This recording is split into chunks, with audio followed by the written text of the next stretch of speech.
statistical mathematical fact never has been down. has broken every single record. There is no asset that has come close. It's the only thing in the industry that was not touched, that was not hacked, and it never fails doing what it promised in 2009. It's never What's failed. the best performing asset the world has ever seen? And you'll find out that it's Bitcoin. Hi, Bitcoiners. Hi, traders, supporters, followers, haters, Bitcoin negators. Welcome to all of you. Welcome to another live space with Oliver Velez. Of course, I'm Oliver Velez. And today we're going to continue talking about my favorite topic, Bitcoin, but in a specific, within the confines of a specific topic that I think is important for us to address and do a mini deep dive on. So welcome, come on in, make yourselves comfortable, grab something to drink or so. I've got some, what do I have here? I have some electrolytes. Maybe grab something to take some notes with. Sometimes we drop some knowledge that's noteworthy in these talks, but I appreciate you accommodating my impromptu or very spontaneous live sessions here. I am actually trying to, guys, get as many of these in as possible. I feel that my time is quite limited here because I made a vow a long time ago that I would only do this here on X.com and Twitter until Bitcoin hit 100,000. I felt that what I was doing for a very select group of people, what I consider my Bitcoiners, my traders, my people, I was doing it for too narrow of an audience, and I really wanted to come out publicly and share some of the things that I was sharing with my own group and my own people, but at a specific time. So if you go back in my timeline, you realize that I really started stepping things up here with that purpose in mind, to help individuals really take advantage of what I felt was going to be a wealth generational opportunity during the last bear market. So I picked up things very, very heavily toward the latter part of the 2022 bear market, which is the appropriate and perfect time to really start pounding the table extra hard. That's what we did here. And what I really set out to do was to leave behind somewhat of a library of electronic footprints that people can refer back to many years from now and basically come back and see what we were talking about, what I was saying, what I was trying to help individuals understand.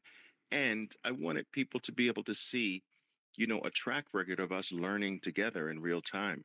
I by no means have ever suggested that I'm a Bitcoin expert. I still consider myself a baby, and I felt like being here was a great experiment for us to kind of learn together, grow together, take this journey together, go deeper and deeper down the Bitcoin rabbit hole together, and do that in real time. But what I'm doing here is somewhat unsustainable for me. I travel a great deal. I have, an organization with traders in 95 different countries. I have a lot to do, and I dedicated a specific window of time to really focus here, which is truly not sustainable for me over the long term. So I picked 100,000 Bitcoin, not to quit on Bitcoin, but to basically drop my activity here. So when Bitcoin hits 100,000, I promise I am going to keep my promise up until that particular point.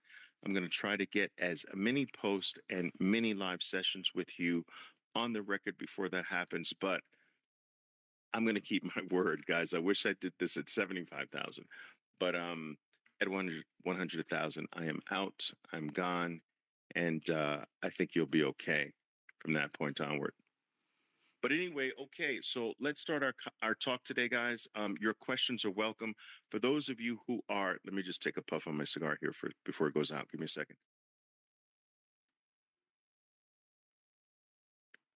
For those of you who are not somewhat familiar with my style of live talks, I do not pass the mic. I just really have not done that. I find that the manner in which I share my limited information and knowledge is best done so in sort of like this rant style or this monologue style. You're free to ask your questions, anything your heart desires throughout my little rant or monologue, and certainly after. I'll do my best to try to get to your questions. And if oftentimes when I can't get to a question during the live session, I'll scroll back a little bit later and try to address anything that might be unanswered later in text form. But okay, guys, make yourselves comfortable. Today or tonight, what we're going to talk about is something that sort of got riled up and came into the upper part of my consciousness through a text exchange with an individual who brought up the concept or the idea that Bitcoin does not have utility and that it is a Ponzi scheme. Now, this is something that I actually focused on a bit earlier in my first live session today. And if you did not catch that, I strongly encourage that you do. I think it's entitled Tackling Bitcoin FUD. And what we do in that live session is take all of the popular things that you've heard for years about Bitcoin from a negative narratives perspective. And we basically kill each one by one. And the things that this text brought up about Bitcoin having no utility and Bitcoin being a Ponzi scheme, we definitely destroyed. But I felt that, having a dedicated live session on the utility part was warranted. It's perfect to do that now. And so I want to take this idea of utility versus pure monetary premium. I want to take that idea and I want us to do a deep dive on it right now tonight. All right. So let's go. Let's do this. How am I going to start this though? I don't even know how I'm going to start this. Okay. I will tell you that most people spend the vast majority of their lives chasing money. I mean, if you really sit back and think about it, most people's lives are literally consumed with chasing money. They wake up with money on their minds. The dominant language that they understand and utilize throughout their everyday life is the language of money, because money is truly a language, right? Everything they think is sort of used against the barometer of money. How much does it cost? What's the value of that? Is it worth me doing it? Is it not? Most people's lives are dominated by the concept of money. And I'd go as far as saying that sometimes upwards of 80+% of one's life is really, truly dictated by the concept of money. But how many people who are living this way in all of life, all over the globe, how many people have actually stopped, taken a period of time in their lives to actually study money? Like, they dedicate their lives to it. Almost every waking hour is consciously, and in many cases unconsciously, dedicated to the concept of money, the concept of earning, the concept of getting more. But how many people have actually decided that since I spend the vast majority of my time seeking more money, why don't I study money? What actually is money? How many people have actually stopped to question what money is? It's not as simple of a question as one might think. And the answer is not as simple as one might think either. I would gander to say that the vast majority of people have not studied money. They've not studied the history of money. They've not gone into the depths of all the types of money that have existed throughout the human experience. What made certain money survive longer than others? What made them die? Why did they die? Which ones lasted the longest and why? Which ones were considered better than the others? Which were considered crappy monies?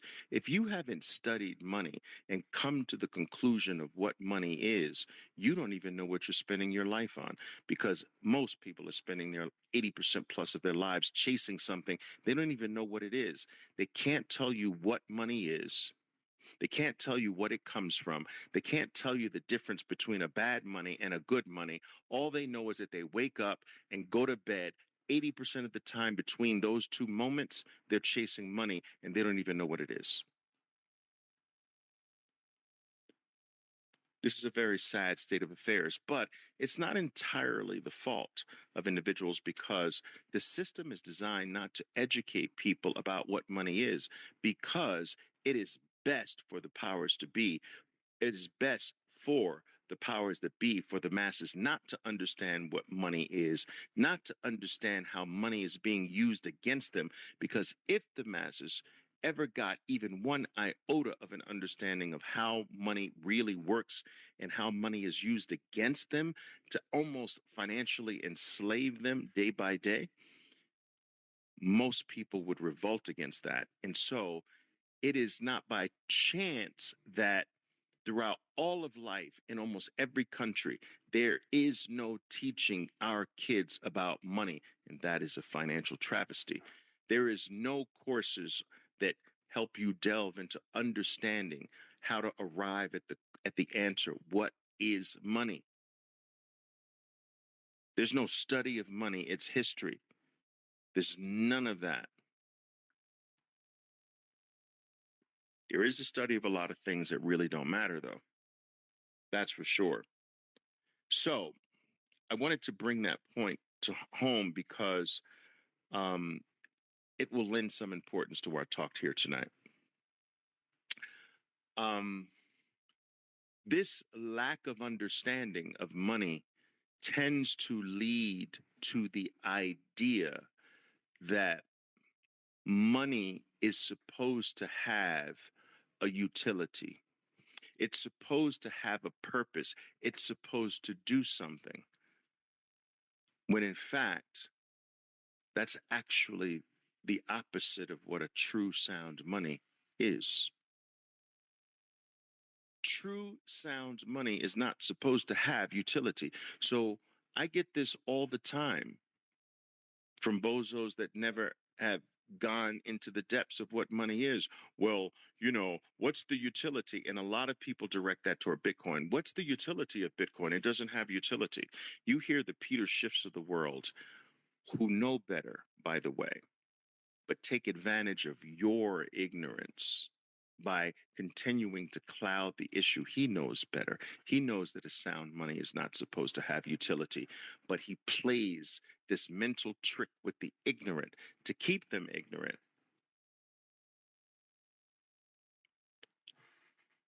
A sound money is not supposed to have utility. A sound money is supposed to have nothing more than monetary premium. Now, let's delve into this just a little bit. I think we first have to explain or go into what is the difference between utility and monetary premium. So I think one of the best examples to use with this is a home. Okay. So a home, typically in today's sort of real estate world, a home, the price of a home is broken up into two parts. There is the utility value of a home, the value that is associated with it being a box with 3 bedrooms, 2 bathrooms, a kitchen or whatever. And its purpose is to provide shelter for, a 4-person family, 2 parents, 2 kids, a dog, whatever. That's that value for being just what its purpose is, its utility: shelter, a roof over my head, a bed for a room for each kid, a room for the parents, a kitchen, a living room, a driveway, whatever. That's the utility part of a home. But most homes above, sell for a price that is above that utility value. So what is above that value is called premium, monetary premium. So it is obvious that if a home sells for $1 million in the United States, there's no way that the home from a utilitarian point of view is worth $1 million. It's just four walls, bedrooms, a bathroom, a kitchen, a freaking driveway, a living room and a driveway for the car. Like, you can't say that that's worth $1 million. So maybe the utilitarian value of that $1 million home is $80,000 to $100,000, and $900,000 is monetary premium. Do you follow what I'm saying? There's a difference between what its value would be just for what its purpose is, and then there's monetary premium. Maybe that monetary premium comes because it's in a certain neighborhood, it's made out of certain materials or whatever, but it's just monetary premium. It's over and beyond the purpose it's used for. Let's take the concept of utility and monetary premium to something like gold, okay? So gold is used for a small number of things in life. It's used in some electronics still. It's used in some dentistry still. My grandmother had gold teeth. I remember this as a kid. I used to always stare at my grandmother's teeth because she had gold fillings and gold um, casings around certain teeth of hers. So I just remember that as a kid, that gold was used for some form of dentistry. And we do know that gold is used in certain transistors, and it's used in certain electronics today. But that's its utilitarian value, what it's used for. But a gold ounce at $2,000 an ounce is not entirely, the utilitarian value for gold is not entirely $2,000 an ounce. That the vast majority of that value is because it is used as a store of value, which is where the monetary premium comes in. So maybe out of $2,000 an ounce, maybe 20% of it, 25% of it is for utilitarian purposes, other things other than people saying, I'm just going to have gold sit here because it's a decent store of value. It protects my wealth. Same with the real estate. All right. I'm going to have two or three pieces of property, not because I really use them, but because their value holds pretty well versus me holding that amount in cash. It's a store of value. The store of value part is the monetary premium. What you use it for is the utilitarian value. So there are things that have both of these things. Gold has some utilitarian value, but it has more premium, more monetary premium, which is, it doesn't have a utility. It's just a store, like a vault. Consider monetary premium like a financial vault. All right. Give me just a second, guys.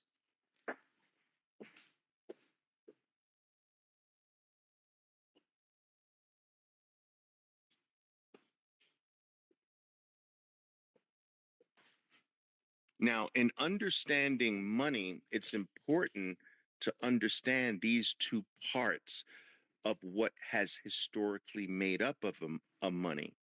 What is historically made up of a money is money has historically been made up of these two parts: a monetary premium and a utilitarian value. So, for instance, throughout certain parts of history, right, a certain tools used to serve as money, but the tools were a form of money that was totally utilitarian nature. They didn't last for hundreds of years. They had a certain shelf life, but they had a high utility.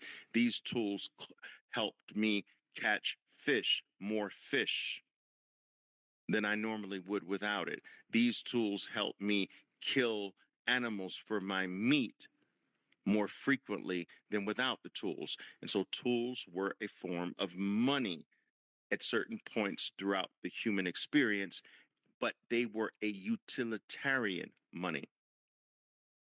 Okay. And so it's important to understand utility versus a pure premium, monetary premium form of money that does not have utility. It's more like a vault that does nothing, but it does effectively store and secure and protect the purchasing power of what you put there. It's a store of value. Now, utility, the first forms of money in the human experience were almost entirely utility because the human race needed utility in its early part of its evolutionary process, a cycle. Utility was the thing of greatest value. Scarcity was the norm for human life. And so no one stored anything because there was too much scarcity. Calories were scarce.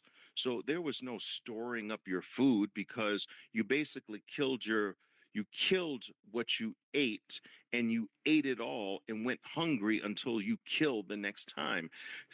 Calories used to be scarce. There was no storage. Over time, technological advancements allowed human beings to be able to kill their food at a rate, right, that was faster than their needs. Thus entered the need to store what they didn't need at the current moment. So initially, there was no storage of what you didn't need because you barely got what you needed. And if you got what you needed, you consumed it in the moment, and then you went hungry until you got the next kill or you captured the next animal or whatever the case is. There was no storing of anything for the human race for a very long time.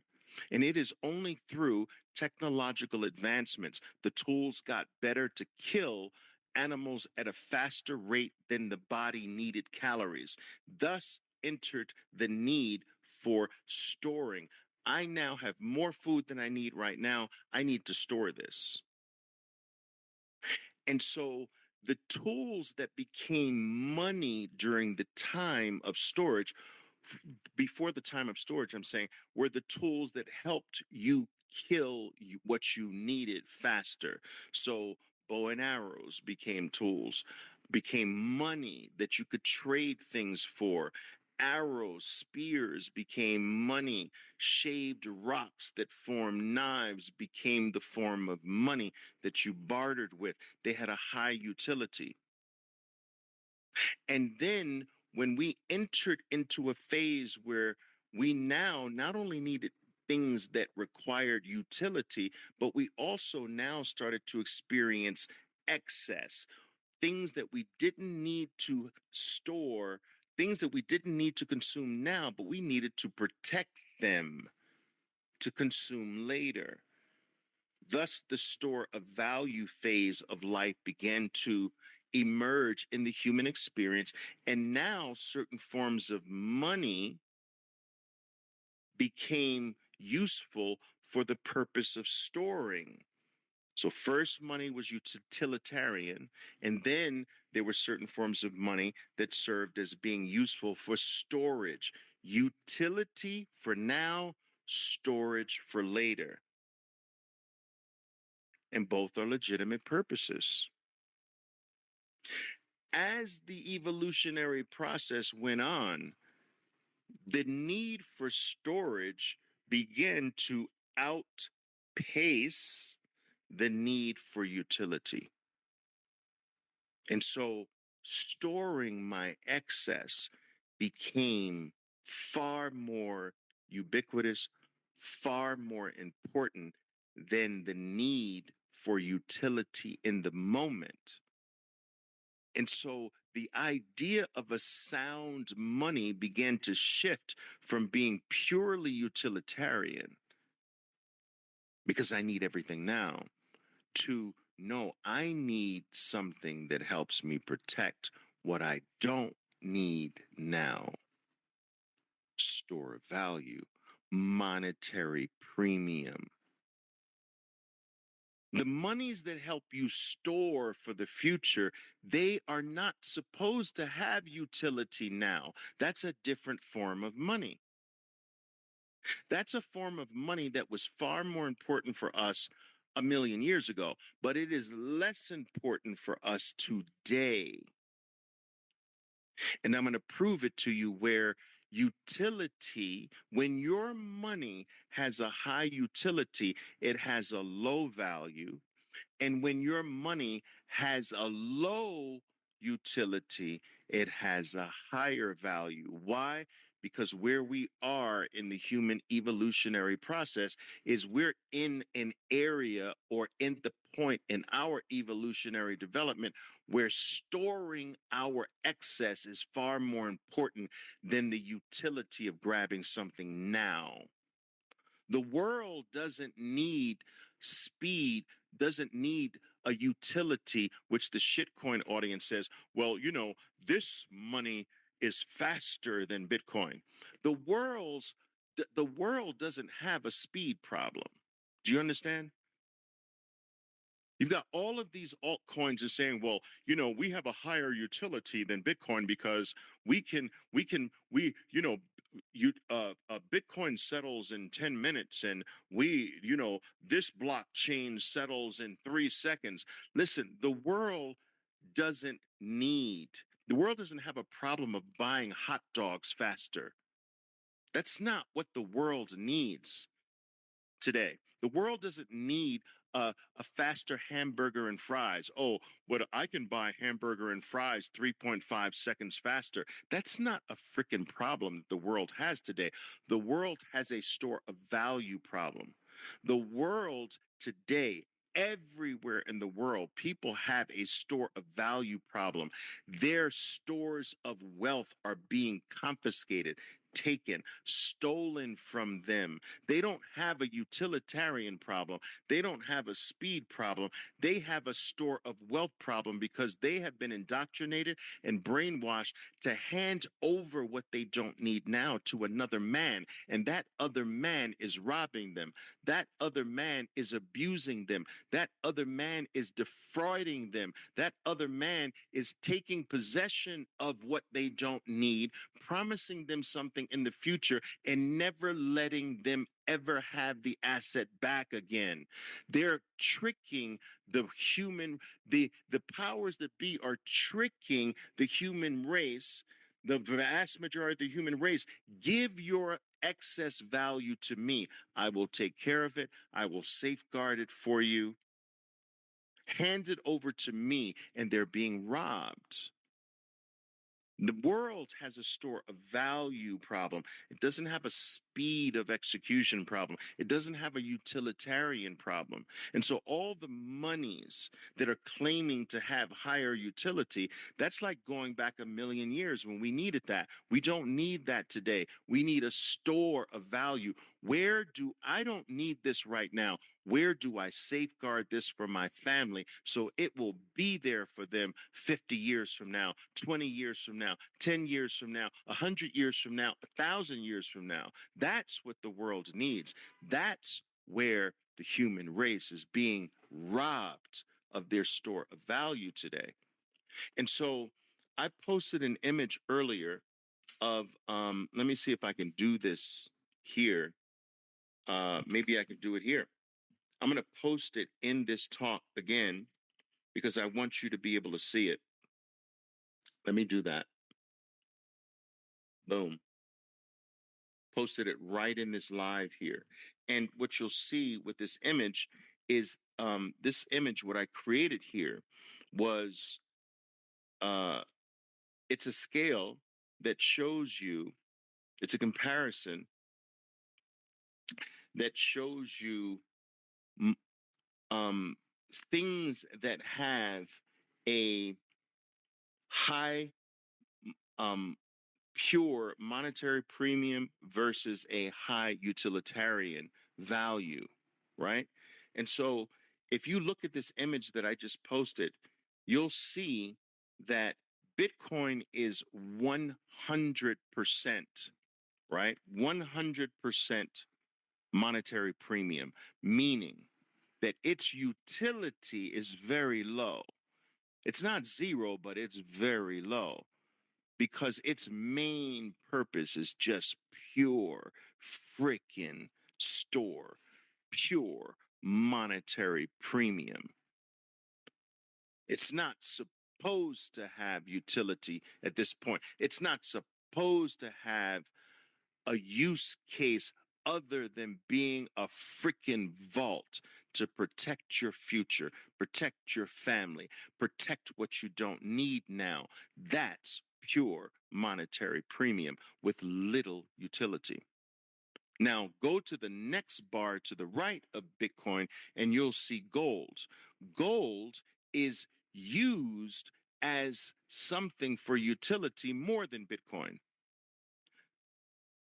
So gold is used in dentistry, gold is used in certain transistors, gold is used in certain electronics. It does have a utility, but still the vast majority of gold's value is still monetary premium. Its more predominant use case is just people hoard it. People store what they don't need. They've got gold bars stored in a vault somewhere. They just hold it because it is better than holding cash, which loses value every second that you're holding it. And so while it still has some utility, the majority of its use case, the majority of the value of gold is attributed to it being a vault. Bitcoin is almost 100% vault. Gold is almost, it's like 70% vault, 30% utility. Now, look at the difference between the unit prices of these things.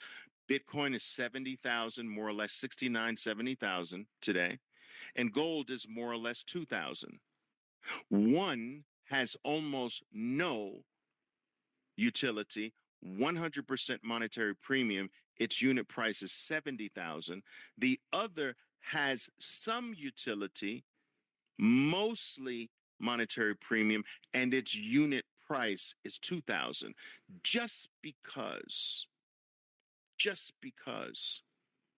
its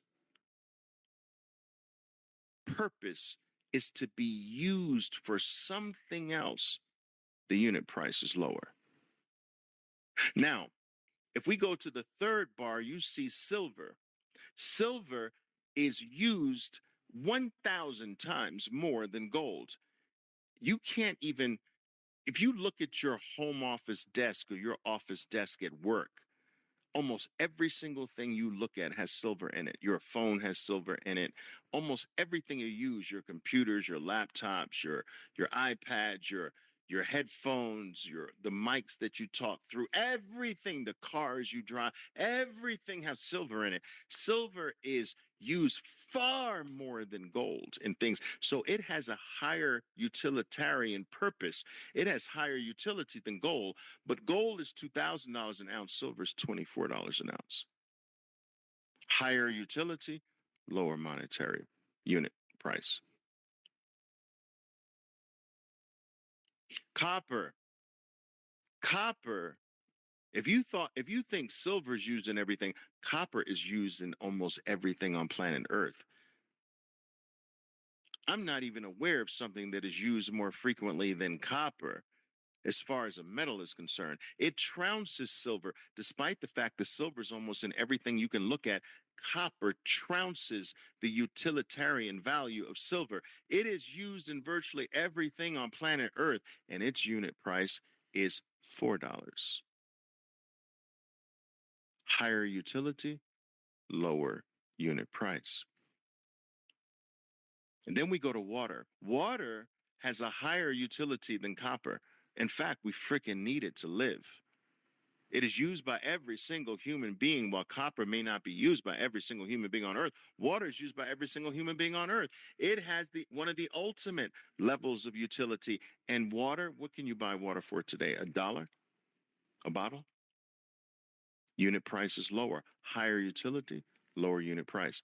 And then let's go to the ultimate, air. You see the air? Air has a higher utilitarian value than water. You can last longer without water than you can last longer without air. It is absolutely essential for life. Its utility is existential if it's not available. So it has the highest utility, and air is free. So what I'm trying to demonstrate to you in this message is that throughout all of humanity, we have, as a race of beings, we have been in search for the perfect money. In fact, the entire evolutionary journey of the human species can literally be written as the story of searching for the perfect store of value, the perfect money. And so at first it was tools. And then it was tools that had some utility and some store of value. They lasted. And then it was metals that had some utility like silver, but also served as money, as pure, as a part of their value, monetary premium. And what we were really searching for is a money that didn't have a utility. We may not have known it consciously, but every single money became better than the other money that was adopted by the human race. And if you study the history of adopting better and better monies throughout the human evolution, you'll find that the better ones had a less utility and more simply vault, more simply monetary premium.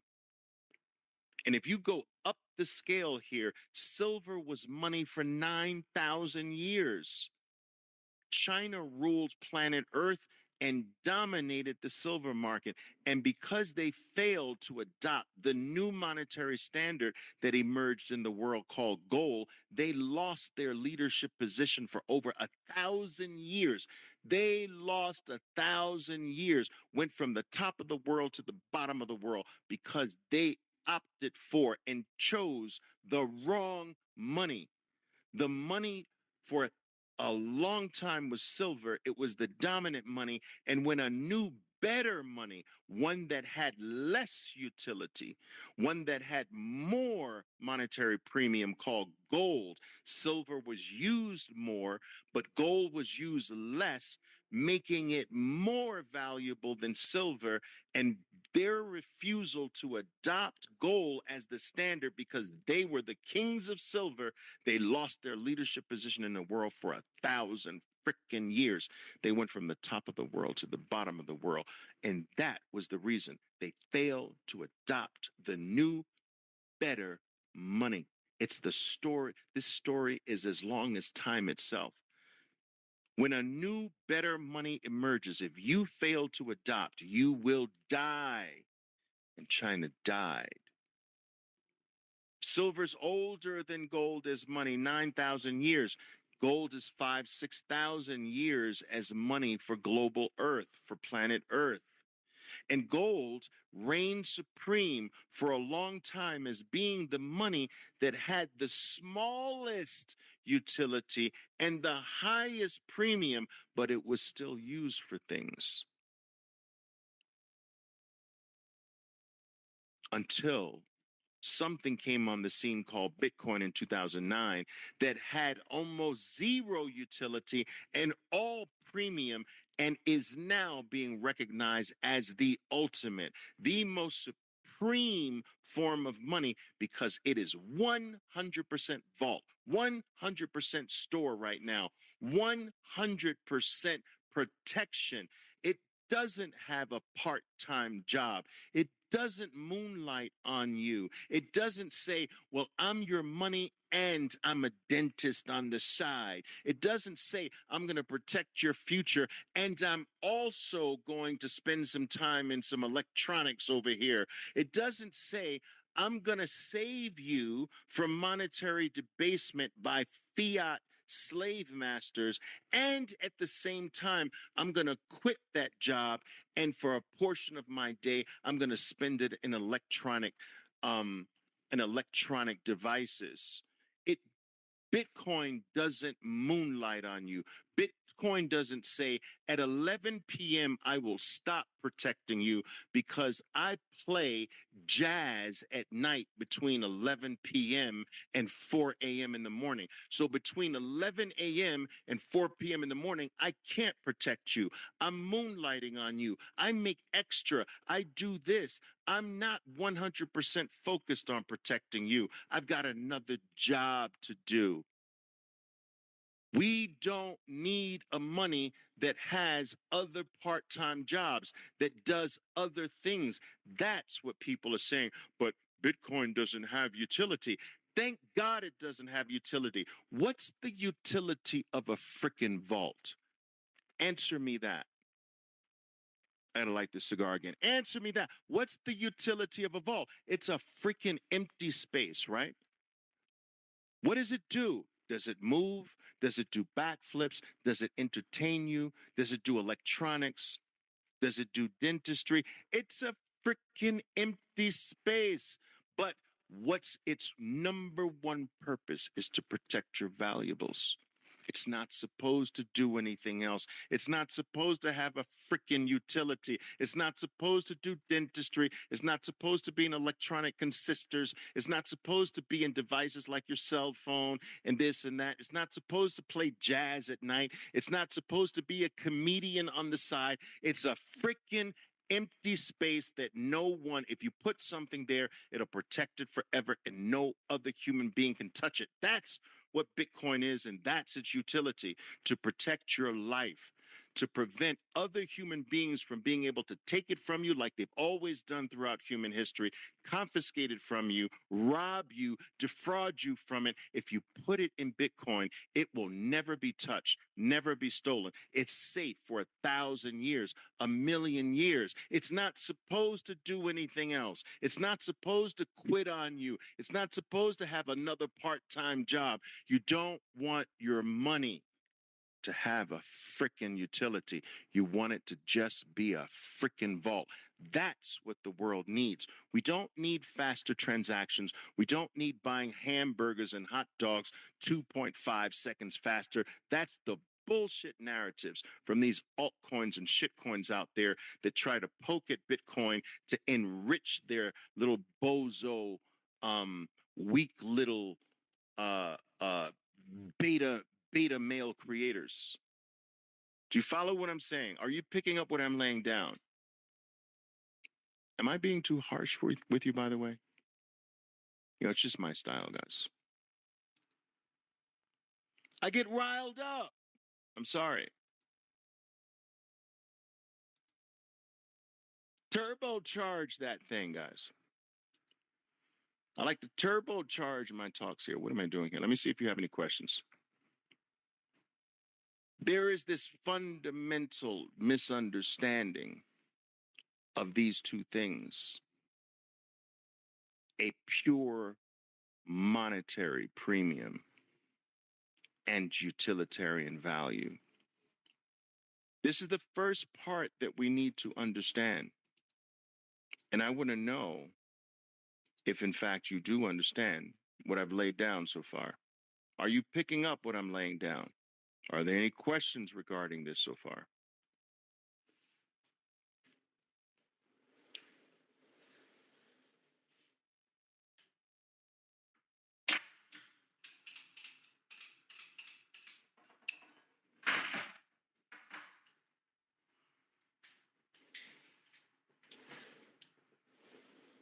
Sorry about that, guys. All right. Any questions? Liptech says, my man, I'm glad I found the podcast for my night story. I appreciate that. Thank you for being here.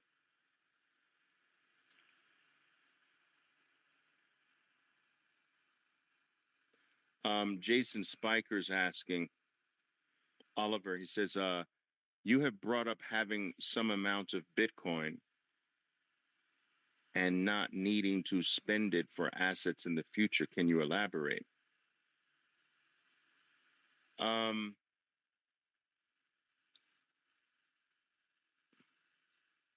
I don't believe that we are in the part of Bitcoin's evolutionary cycle of becoming a pure money. It's 15 years old. It's a baby. But we're not in that part of the cycle where you should be thinking about spending your Bitcoin. Spend the bullshit, Jason. You see, there's something called Gresham's Law. It states that bad money drives out of circulation good money, and it's true. We are in that stage where bad money drives out Bitcoin. Bad money is fiat money. Bad money is the US dollar. Bad money is the Japanese yen. Bad money is the Argentinian peso. Bad money is the Turkish lira.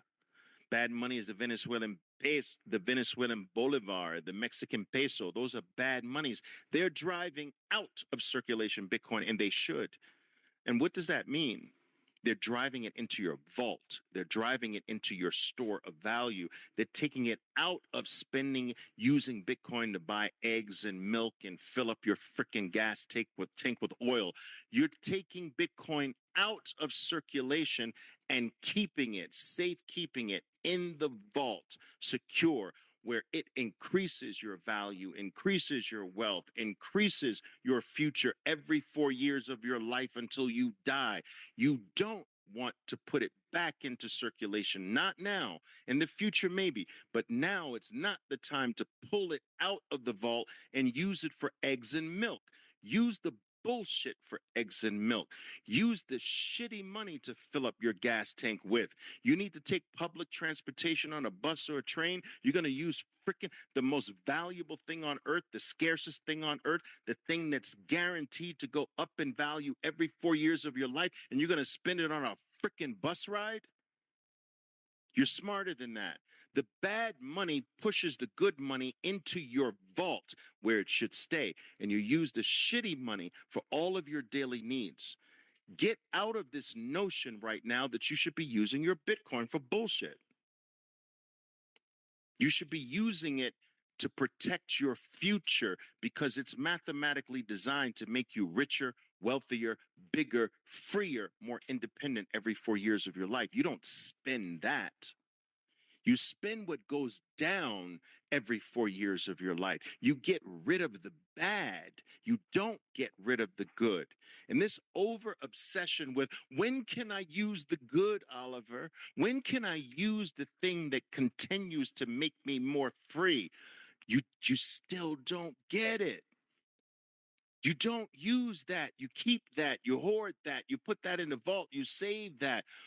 The wealthy of this world did not become wealthy by getting rid of what goes up in value over time. They did not get like that. They hoarded it. They passed this shit on from generation to generation. As long as it continued to go up, they wouldn't use it. You got to start thinking this way, guys. I believe that I know this will make some pure Bitcoiners a little upset because a lot of them disagree with me on this point. The purpose for fiat now is to use it on your bullshit. You should not be using Bitcoin on your bullshit. Now, I get a lot of flack from the Bitcoiners who are like, well, you're not bullish enough. You're not 100% Bitcoin. You're still using fiat. Damn, Skippy. Bitcoin is so precious to me that it's like the freaking Mona Lisa. Can you imagine me going up into the gas station with my freaking car and pulling out the Mona Lisa and saying, I need $45 to fill up my gas tank, and I'm using the Mona Lisa. Can you picture that with the Mona Lisa in my hand? Can you do that mental image? I've got the Mona Lisa to pay for. How do I take $45 from the Mona Lisa and fill up my gas tank? Does that freaking make sense? Does that image, is that image comical to you? Bitcoin is not ready to be a medium of exchange. We're not at that part of its cycle. We're at the part where you hoard it. You keep it safe. You keep it freaking secret. You take possession of it, man, and you lock it away. And that locked away portion will free you more and more every 4 years of your life. And what you should do is add to it every day, if you can, every week. Every week is probably better than every day. Every week of your life, just add to it. It will grow every 4 years of your life and get so big at some point that it will say, now stop working for other men. I don't want you out there. You don't need to do that. You are totally free. You are totally independent, and it pulls you out of the bullshit. It lifts you out of clown world, and you will never work for another man another day in your life, and you will never work for their shitty pieces of paper. Waking up in the morning, going to work for another man's money that they control. They control the supply of it, they control the price of it, and they make it go down 2 to 12% every single year, so that you have to work for them harder every year, 2 to 12% harder every single year until the day you die. You're going to be freed from that financial slavery through Bitcoin. But you got to use it as a vault. You got to use it as pure monetary premium and not get stuck in this bullshit idea that it's supposed to have a utility. It's not in the stage of having utility yet. And this is a lack of understanding of the evolutionary processes of money and how money has to go through 4 stages of evolution before it can become utilitarian in nature. It must go through the first stage of being a collectible. Then from a collectible, it naturally morphs into a store of value, which is where we are with Bitcoin now. Bitcoin is a store of value.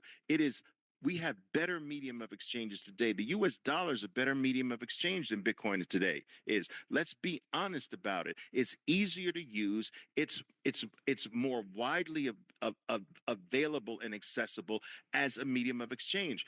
But it is a poor store of value, and that's where Bitcoin shines today. But ultimately, when enough people have it stored, when you can walk down a busy street and know that every single person you just passed, hundreds of people, you can pretty much guarantee, you can bet your last dollar that every single person I passed on this block has Bitcoin stored in one form or another.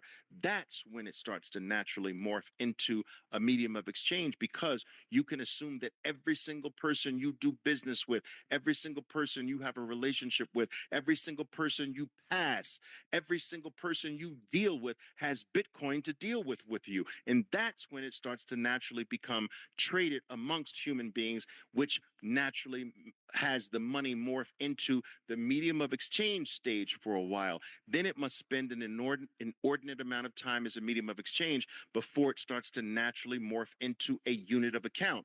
So these 4 stages have to go through, and you can't cheat the system. You can't overstep one. You got to go through collectible. You got to go through store of value. Then store of value naturally morphs into medium of exchange. Then medium of exchange naturally morphs into unit of account. And what the shit coins try to do is try to create a coin that skips collectible, skips store of value, and goes straight to medium of exchange. That is bullshit. That's not historical. No money has ever done that, and certainly no sound money can ever. No money can ever be sound going straight to medium of exchange. The whole narrative is bullshit. And the people who don't understand the history of money and how a sound money comes into existence, right, for human beings, they get sucked into these stupid narratives by these VC funded pump and dump schemes called shitcoins and altcoins.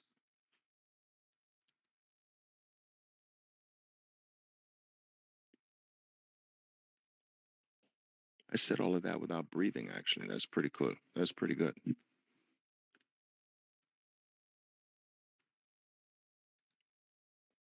Fresh Funk says, never too harsh, Oliver. Turbocharge that thing. That's right.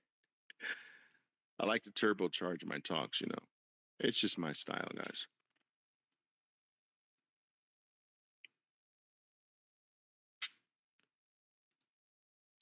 Uh,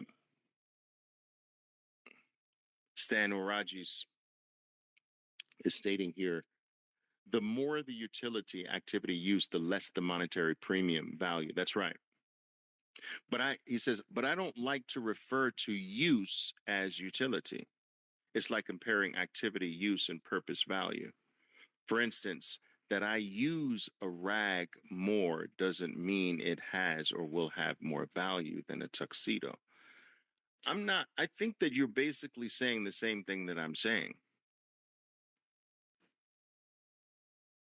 The more you use a money that is highly used can't be a money that is rapidly rising in value. Do you understand what I'm saying, guys? Listen to me carefully. Why would a money that is rapidly rising in value be highly used? Because the opportunity cost to use a rapidly rising money is too high to use it. So you save a money that is rapidly rising and you use a money that is actually not rising, that's declining. So you are incentivized to use the US dollar now because tomorrow it's less. And 4 years from now, it's way less. So you are not incentivized to save the dollar. You are incentivized to save and not use Bitcoin, because if you use Bitcoin today to buy a Toyota, right? That might turn out 4 to 8 years from now to be the most expensive Toyota ever made on planet Earth. Do you understand what I'm saying? That the amount of Bitcoin you used for that Toyota. Remember when the guy, I forget his name, he spent 10,000 Bitcoin to buy 2 pizzas. 10,000 Bitcoin to buy 2 pizzas. Now, let's calculate what that is today. I'm going to do it. I'm going to pull up the calculator right now. This has to be the most expensive pizza that the world has ever known, right? 10,000 Bitcoin. The dude spent. Let's use 69,000. Well, we know what that is. That's 690 million dollars. 2 pizzas, $690 million. The opportunity cost was huge. You use for pizza bullshit money that does not go up in value. Do you understand? You use bullshit money. This is Gresham's law. The bad money is used and drives good money into the vault, out of circulation, because the bad money is used for pizza. You don't use good money for pizza, so it gets removed from that transaction. Bad money used for pizza drives out the good money from that transaction. Good money is gone. Not going to use it for pizza.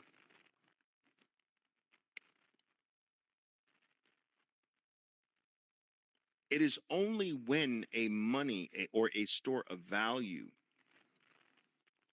stops having such a huge opportunity cost to use it on a day-to-day basis that it starts to naturally morph into medium of exchange. But it must spend an inordinate amount of time in number go up phase. And this is why I'm always saying, don't rush using your Bitcoin. Stop rushing that. Stop falling into this shitcoin trap. Well, nobody accepts it. Good. Good, nobody accepts it. You can't spend it on anything. Good. I'm glad. We're still in the freaking number go up phase, the store value phase. Good. Because when the world starts accepting it, and when everybody has it, that biggest part of the number go up part of Bitcoin's life, it gets quelled quite a bit. We don't want to rush that. This is the generational wealth period of Bitcoin's evolutionary journey of becoming a fully fledged money, all the way to unit of account. We want to spend a lot of time in store of value, not in using it for pizza. Do you understand what I'm saying? And so this idea of, well, there's no utility, you can't use it for anything, is so ignorant when you understand it from this perspective, right? Isn't it ignorant? Now, isn't it ignorant for you, for you, when you see it this way?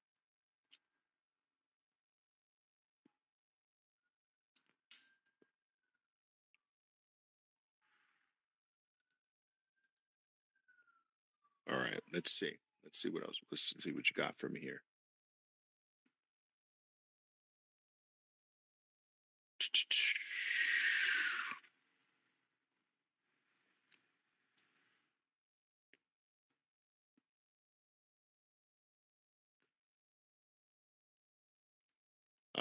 Yeah, Mac Dave says when Peter Schiff says Bitcoin has no use, he's wrong. Of course he is.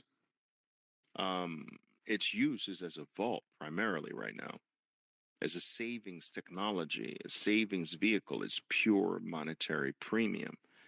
It's not tools right now. It's not to be used to fill your gas tank right now, to buy 2 pizzas right now. That's stupid. So Mag Dave goes on to say it's required to use the world's most powerful ledger. Yes, that's true. One sat is worthless without the Bitcoin required to transact. So I think what Mag David is saying is that the actual Bitcoin network is the use case, and that Bitcoin is the coin that allows you to use the use case. So that use of the ledger, the most secure ledger on planet Earth, is its utility. And that's an interesting way to look at it. But I don't want you to lose sight of this idea that Bitcoin is the world's best, the best savings technology that human beings have ever come in contact with. And this is a solution to, this is the most important solution to human beings right now. Human beings don't need faster transactions. Human beings don't need NFTs. This solves nothing for the human race. Human beings don't need, monkey JPEGs and ordinals. Human beings need to store their future and their time and the fruits of their labor somewhere where it can't be stolen, confiscated, and taken from them, that it can't be debased from them. They need freedom. That's what freedom is. Freedom is the time doesn't belong to someone. Do you realize that when you have a bad money, your time is stolen, right? And what's the definition of a person who has lost 100% of their time? That is a freaking slave. So with a bad money, you have lost 40% of your time. So you're a 40% slave. A 100% slave doesn't have any of their time. It belongs to someone else. Well, now 40% of your time belongs to someone else. Think about it. They take it away from you. You work for $100. You put in the time, you put in your life, your skill, your effort. Time is the stuff that life is made up of. Your life is made up of time. So you spend the time and you get a shitty piece of paper back. Hold on to it long enough, and the shitty piece of paper becomes half a piece of paper. Your time was for a full piece of paper, but someone took a half away. So they stole your time, which means that you're a half a slave. And Bitcoin frees you from being that half a slave. And if you hold on to it long enough, you'll lose 3/4 of the piece of paper. You gave time for one piece of paper, and they stole 3/4 of the piece of paper away from you. They stole your time, which makes you a freaking 3/4 of a slave.